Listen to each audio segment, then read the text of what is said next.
Drop day number 4, February 2nd, 2024. You are probably seeing this video while Big Chicken is out. Good for you. We're very excited for the opportunities you have to drink fresh and delicious beer. Maybe you are watching this far into the future, which means I am the past and you can't come to drop day number 4, but maybe you already did. One way or the other, Friday, February 2nd, 5 new delicious beers. Couple of old classics, one of the oldest classics, 2 brand new bangers. Everything is amazing. Let's talk about bubbles. When people talk about traditional ingredients in beer, they talk about malt, hops, yeast, and water. When they talk about the kind of broad flavors in beer, they tend to reduce it even further and just say malty, hoppy, funky. It's pretty rare that anyone brings up CO2, carbonation, as an ingredient, let alone as an important factor in how you enjoy a beer. But that's what you've got me for. I love carbonation, love bubbles, love how they look, love the texture, love the extra kind of gumphiness they give everything else in a beer. We are going to get to that fun gumphiness, but first, I'm going to need 30 seconds of your life to do a speed run on how carbonation works. Under pressure, CO2 is absorbed into beer as carbonic acid. That carbonic acid comes back out of the beer once it's no longer under pressure in the form of cute little bubbles. The amount of CO2 in a beer is called volumes of CO2. There are 2 ways to carbonate beer: fermentation and mechanically, what's called forced carbonation. Fermentation-derived carbonation comes from fermenting sugars in the beer and is thus more integrated into the flavors and aromas of that beer. Forced carbonation works by applying CO2 at a higher pressure to as much surface area as you can and is a faster, easier to dial in and perfect process that does not require the cooperation of single-celled organisms. Juice. Juice! Juice! Juice Wizard Double IPA is exactly what it sounds like. Juicy, in a way only achieved through magic. Sometimes you're in the mood for something that's got like intense hop flavors, but you still want it to be balanced. And sometimes you want juice. And in order to get that juice and that intensity, you are going to need to study the arcane texts, and you are going to need to memorize the Vancian incantation of transmutation that's going to turn that Nelson, Citra, and Eldorado hops into flavors of guava, pink starburst, and fresh orange juice. And you're going to quaff all of that down. It's delicious. The kind of bummer part about all of that is that once you cast the spell, it fades from your memory and you have to study the arcane texts again, or you could just drink another Juice Wizard. For my whole lifetime, the industry standard has been 2.5 volumes of CO2 in beer. This standard arose from draft beer, where the amount of carbonation directly relates to how well a beer serves on a standard draft system. So anything too far away from 2.5 volumes either pours foamy or flat, and is generally a pain for the bartender, which means that beer is much harder to sell. 2.5 volumes is hella lame. Don't get me wrong, I love super flat English pub beer at 2 volumes, and I love super sparkly Belgian beer at 3.5 volumes. That's not why 2.5 is lame. 2.5 is not just not my number. 2.5 volumes of CO2 is lame because it reduces the possibilities of what beer can be in the name of convenience. Goodness Gracious the Vapors is an IPA that is named in the purest and best way possible. It's a thing Shane said to me and I couldn't stop laughing. Also, this beer is aromatic AF, like really jumping out of the glass with a grab bag of aromas for your olfactory bulb. I'm talking mango, lemongrass, vanilla, weed, which as a collection is really quite enjoyable. Talking Talus, Simcoe, and Comet hops in there. Comet being a favorite of Zach Kelly, our brewmaster. Also, this label is absolutely some of my favorite label art that we have ever done. Combination of just things that we like in one can. Very delicious. Come have some.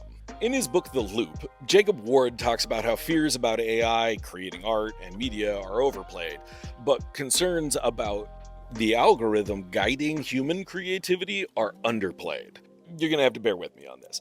Say Netflix's algorithm sees that a certain type of movie is doing well, so Netflix will make more of that kind of film rather than invest in genuine innovation. It's not that the computers replace us, it's not the Matrix. Rather, the data we already have guides us to things we already have data on, and we stay in a creatively conservative loop of sameness just because that's what we already know. It's focused on the past. One might say time is a flat circle, the algorithm is a flat circle. Trying really hard not to make this a video about how the internet was a mistake. 2.5 volumes of CO2 is like the algorithm in terms of beer experience. It's not bad or wrong inherently, lots of beer tastes great at 2.5 volumes, but it flattens the possibilities of what beer can be. It leads us in a loop of beer that can only be fascinating in so many dimensions. When we started the company, we were hand bottling and bottle conditioning everything. So that means each bottle got filled one at a time, and everything had to sit for a week or 3 to re-ferment in the bottle and carbonate. It was an unsustainable and inconsistent practice. Now, everything we make, with some small exceptions, is force carbonated to 2.5 volumes. If you drink our beer at local bars and restaurants, this is a great thing for you, as the beer presents beautifully there. If you trust us to give you consistently delicious beer, this is a really great thing for you because it's an important control parameter for us in terms of making sure that we're always delivering what you expect from us. But there's something I miss about the wildness of bottle conditioning. There's something magical about bottle conditioned beer that just has bubbles coming up out of the glass the whole time you're drinking it, that has that aroma that just jumps out, the texture of small prickly bubbles, like having to handle the bottle very carefully because you don't want to foam out in the glass. All of those things are magical and organic to me, and I don't know another way that you can get them. Our bottle program represents 1/3 of 1% of the beer that we make. For the overwhelming majority of our beer, I wouldn't want to bottle condition them. Not all beers benefit from being carbonated in the bottle, most particularly hoppy beers. For the purposes of getting you delicious, fresh beer as best we possibly can, I wouldn't change a thing. But there are some beers that benefit from being carbonated in the bottle. There are those weird, mercurial, hard to describe beers that really just benefit from that extra little bit of love. Saison is one of the first 3 beers we ever made. The recipe is remarkably the same today as it was 12 years ago, and I think that that's really held up. Saisons are my favorite food pairing beer, absolutely the best style of beer for eating, and I'm not accepting arguments about that fact at this time. I believe our Saison is among the best there. It's an incredibly light and dry beer. It's fermentation driven. It's a little bit sparkly. Going to give you the old razzle dazzle with a little bit of Cascade hops and a little bit of black pepper and coriander in there. So it's just going to clear everything off of your palate while you're eating. This and anything cheese forward is just an unbelievable slam dunk. 10 out of 10. Would continue making this beer for another 12 years. This video could be about any part of the brewing process. It just happens to be about something I'm very passionate about. Not every beer needs a giant dry hop, but that is what makes IPAs special. Not every beer needs a ton of time in tanks, but that is what makes lagers special. There are a million parts of the brewing process that are marginal, that are not the main thing, that are opportunities to do the faster, more standard thing, and that's usually the right decision.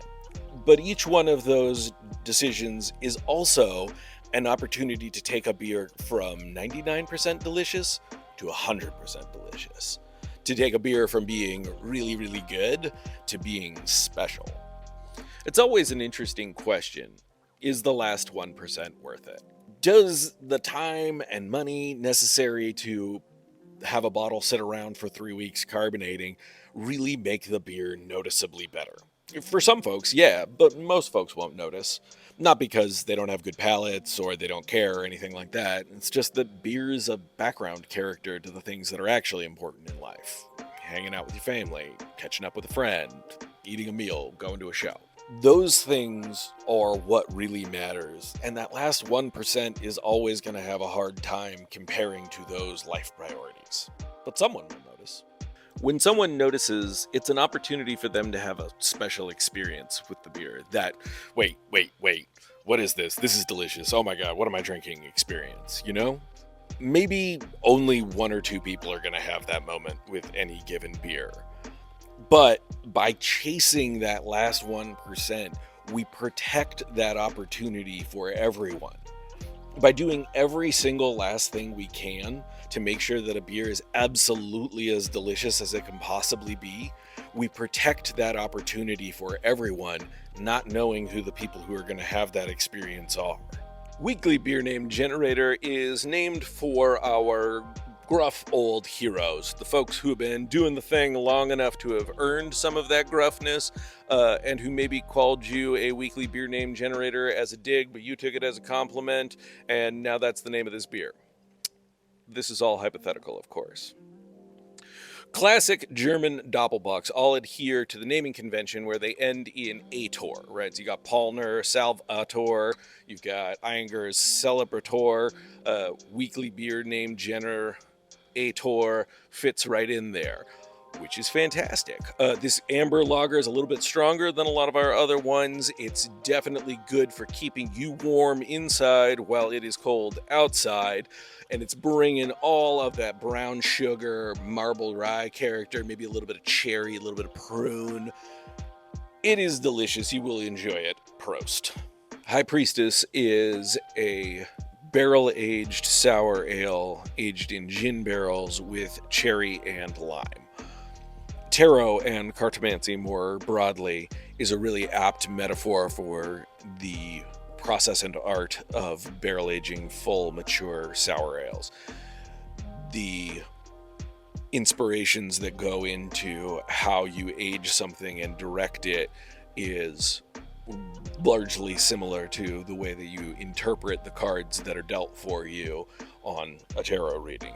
So we're very excited about starting up this series. The High Priestess is the guardian of the conscious mind, and conversely, an invitation to still the conscious mind. It's an apt metaphor for the art of intentionally brewing something to put into barrels to then let be still and age and mature on its own. This bottle-conditioned sour ale is going to get you medium acidity, as well as lots of dried dark cherry flavors. Not sweet cherry, but dried dark cherries. A little bit of that lime zest in there, the botanicals from the gin barrels, and you're talking a very cocktail-inspired palate, which I'm incredibly excited about. Really, really proud of this beer. Very, very excited about this series. Can't wait to do more Cartomancy beers.